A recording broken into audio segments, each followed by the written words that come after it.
I do. I think the one thing that makes us successful, or when I work with youth one on one, what I do that I find out successful is that I'm the friend. Of course, Yeah. I'm like their coach or the psychiatrist or psychologist also.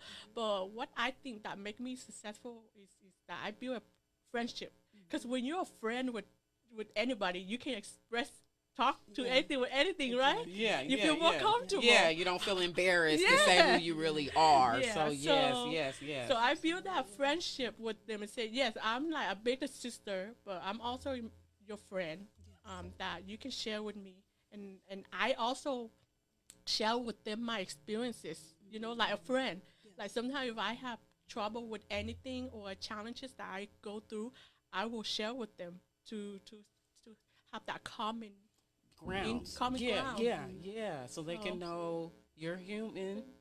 yeah, I'm human, you're human. We all yeah, go through stuff, yes. So let me, So even though I have this doctor on the front of my yeah. name, I'm still a human being and I She still go through through it. things in Yeah, life. and that's So important because a lot of time, a lot of people would think I'm a psychologist. They think, oh my gosh, she have everything worked out. She have everything, laid out. But that's not true.